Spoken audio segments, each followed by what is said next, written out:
Everyone, it's me Anjali Verma, your educator. और आज की इस वीडियो में हम लोग बात करने वाले हैं कि हम लोग क्लास 10th की जो प्रिपरेशन है उसको कैसे स्टार्ट कर सकते हैं।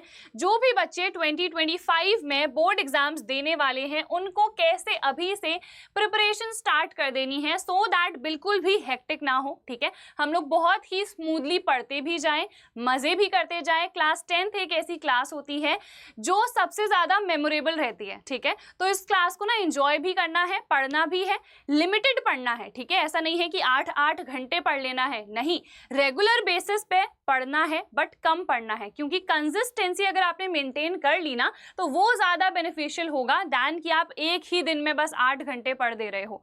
ठीक है, तो यहाँ पर ना आपको जितनी भी एक्टिविटीज हैं लाइफ में सबके लिए टाइम निकालना है, और कैसे निकालना है वो आज की इस वीडियो में आप लोगों के साथ मैं शेयर करने वाली हूँ। तो सबसे पहले देखो, बुक्स हमें कौन कौन सी प्रेफर करनी है क्लास 10th में। एक तो आप लोगों की एनसीईआरटी है, एनसीईआरटी तो मस्ट है, ये तो सभी लोगों के पास होनी ही चाहिए। बट कुछ ऐसे टॉपिक्स हैं जिनका एनसीईआरटी में प्रॉपर डिटेल एक्सप्लेनेशन नहीं गिवन है, तो उसके लिए आप रेफरेंस बुक्स को प्रेफर कर सकते हो। जैसे साइंस के लिए आप लोग ले सकते हो रेफरेंस बुक। ठीक है, बायो के लिए रेफरेंस बुक की जरूरत है नहीं। फिजिक्स को अगर डिटेल में पढ़ना है तो उसके लिए ले सकते हो, केमिस्ट्री के लिए ले सकते हो। बायो तो यार बहुत अच्छे तरीके से एनसीईआरटी में ही एक्सप्लेन्ड है। मैथ्स के लिए भी एनसीईआरटी इनफ होती है, बट उसके अलावा आपके पास क्वेश्चन बैंक होना चाहिए। अब ये क्वेश्चन बैंक आखिरकार क्या होता है, क्योंकि क्लास 9th तक हम लोग क्वेश्चन बैंक्स को उतना यूज करते नहीं हैं। तो क्वेश्चन बैंक एक ऐसी बुक होती है ना जिसमें आपको सारे टाइप के क्वेश्चंस गिवन रहते हैं। अब आपका जो पैटर्न है उसमें ना एमसीक्यूज भी है, उसमें assertion and reason type questions भी हैं, केस स्टडी वाले क्वेश्चंस भी हैं, शॉर्ट आंसर भी हैं, लॉन्ग आंसर भी हैं, वेरी शॉर्ट भी हैं। तो सारे टाइप के क्वेश्चंस हमारे पेपर पैटर्न में इंक्लूडेड हैं। तो वो सब टाइप के क्वेश्चंस आपको एनसीईआरटी में नहीं मिलेंगे, इवन रेफरेंस बुक्स में भी उतने नहीं गिवन होते हैं। वो क्वेश्चंस हमें कहाँ मिलेंगे, तो वो क्वेश्चंस हमको क्वेश्चन बैंक्स में मिलेंगे।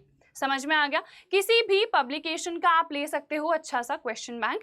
इसके अलावा हमें किसकी जरूरत पड़ेगी, तो हमें प्रीवियस ईयर क्वेश्चन पेपर्स की जरूरत पड़ेगी, क्योंकि प्रीवियस ईयर से ही मैक्सिमम जो आपका बोर्ड एग्जाम का पेपर होता है वो रिपीट होके आता है। ठीक है, तो क्वेश्चन बैंक आपको सबसे पहले लेना है, इसके बाद प्रीवियस ईयर क्वेश्चन पेपर्स।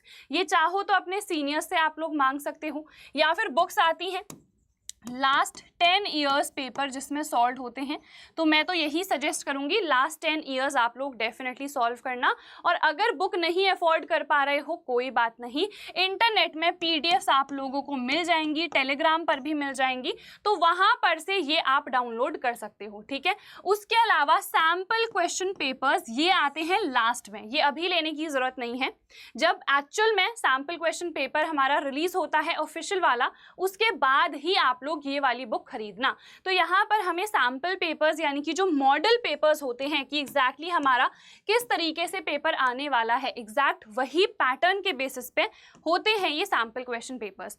तो ये सारी बुक्स आप लोगों को यूज करनी है। सबसे ज्यादा इंपॉर्टेंट मैम क्या है, एनसीईआरटी और प्रीवियस ईयर्स, ये दोनों सबसे ज्यादा इंपॉर्टेंट है। आप चाहो तो ये स्किप कर सकते हो, ये भी स्किप कर सकते हो, ये भी स्किप कर सकते हो, क्योंकि ये चीजें ऑनलाइन भी आप लोग को मिल जाएगी। बट अगर कोई बुक हमें खरीदनी है तो प्रायोरिटी पे किसको रखना है, क्योंकि बहुत सारे बच्चे ऐसे भी हैं जो हर एक बुक अफोर्ड नहीं कर सकते हैं। तो एनसीईआरटी और प्रीवियस ईयर की बुक आपकी प्रायोरिटी होनी चाहिए सारे सब्जेक्ट्स के लिए। ठीक है, तो आई होप इतना आप लोगों को क्लियर हो गया होगा। नेक्स्ट आ जाऊं, हम स्कूल से पढ़ें या यूट्यूब से पढ़ें। देखो, अगर स्कूल के टीचर्स आप लोग को बहुत अच्छे से पढ़ा रहे हैं, आपको समझ में आ रहा है, सो डेफिनेटली स्कूल से पढ़ो। बट बहुत सारे बच्चों को स्कूल में अच्छे से पढ़ाया ही नहीं जाता है, तो यूट्यूब में हम लोगों ने आपके लिए सारे लेक्चर्स ऑलरेडी डाल रखे हैं। तो यूट्यूब से पढ़ना बिल्कुल अभी से स्टार्ट कर दो। कई बच्चों के स्कूल में पढ़ाते ही नहीं है अभी, है ना, तो आप लोग क्या करो, यूट्यूब पे हम लोगों ने सारे लेक्चर्स अपलोड कर रखे हैं। आई टीच केमिस्ट्री, केमिस्ट्री के सारे टाइप के लेक्चर्स मैंने ऑलरेडी डाल रखे हैं लास्ट ईयर। सो आप लोग डेफिनेटली यूट्यूब से पढ़ना स्टार्ट कर दो। जब आप पढ़ते हो ना तो साथ के साथ ही नोट्स भी बनाते जाओ। ठीक है, रफ नोट्स बनाओ पहले, कि क्या क्या पढ़ाया जा रहा है, कुछ इंपॉर्टेंट अगर मैं मार्क करा रही हूँ या कोई भी टीचर मार्क करा रहे हैं तो रफ नोट्स आप लोग बना लो। फिर उसके बाद खुद के हैंड रिटन नोट्स प्रॉपर वाले बनाओ जिनसे आप लास्ट मोमेंट पे पढ़ोगे, क्योंकि एग्जाम के पहले इतना टाइम नहीं होता है हम लोग को, बिल्कुल भी नहीं कि हम रेफरेंस बुक भी खोल ले, क्वेश्चन बैंक भी, प्रीवियस ईयर भी, इतना टाइम नहीं होता है। तो लास्ट मोमेंट पे हम लोग क्या करते हैं, लास्ट मोमेंट पे हम रिविजन करते हैं by the help of notes. ठीक है, तो खुद के हैंड रिटन नोट्स हम लोगों के पास होने चाहिए। ठीक है, आई होप ये चीज भी आप लोगों को क्लियर हो गई होगी। ठीक है, उसके बाद देखो रिवीजन बीच बीच में करते रहना है, क्योंकि रिवाइज नहीं करोगे ना तो लास्ट में बिल्कुल भूल जाओगे, फिर आप सोचोगे यार मैंने तो इतने स्टार्टिंग से पढ़ा था बट अब इसका कुछ फायदा ही नहीं हुआ। तो ये इसीलिए होगा जब आप रिवाइज नहीं करोगे। ठीक है, तो रिवाइज बीच बीच में करना है, एक बार आप करो भले ही। ठीक है, 2 हफ्ते में आपको 1 दिन टाइम मिल रहा है, एक ही दिन रिवाइज कर लो बट रिविजन जरूर करना। उसके बाद देखो नेक्स्ट बाकी एक्टिविटीज पे भी फोकस करना है। ऐसा नहीं है कि दिन भर बस आपको पढ़ते ही रहना है, आपको 2 से 3 घंटे ही एक दिन में डेडिकेट करने हैं पढ़ाई को। बाकी स्कूल टाइम तो होगा ही देखो। ठीक है, स्कूल टाइम ये नहीं है, ये हमारा सेल्फ स्टडी का टाइम है जब हम खुद से पढ़ रहे होंगे। तो सिर्फ 2 से 3 घंटे ही डेली बेसिस पे आप लोगों को देने हैं, बाकी टाइम यार खेलो कूदो, ठीक है, मौज मस्ती भी करो। तो वो सारी एक्टिविटीज भी करनी है, कोई भी को करिकुलर एक्टिविटी, डांसिंग का शौक है आपको, सिंगिंग का शौक है, एक्टिंग का शौक है, जिस भी चीज में इंटरेस्ट है वो सारी चीजें आप लोग डेफिनेटली करो, बट 2 से 3 घंटे रेगुलर बेसिस पे पढ़ना ही पढ़ना है। ठीक है, ये कंसिस्टेंसी आप लोगों को मेंटेन करनी है।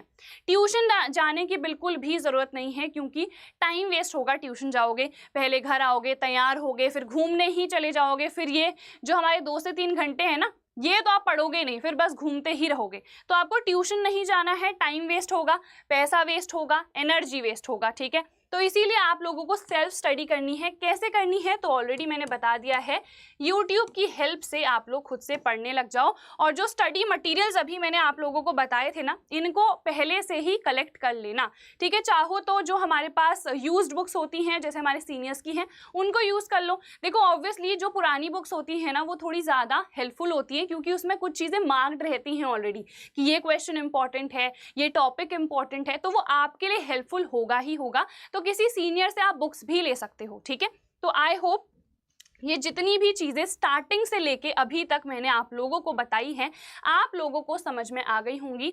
फिर भी कोई भी डाउट रहता है ना, तो कमेंट बॉक्स में नीचे आप लोग डेफिनेटली पूछ सकते हो।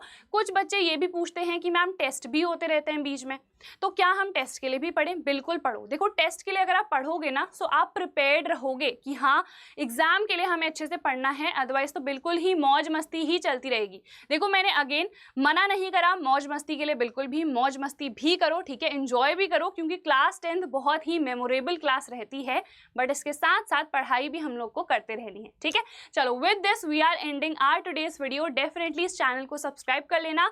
हम लोग मिलेंगे हमारी नेक्स्ट वीडियो में।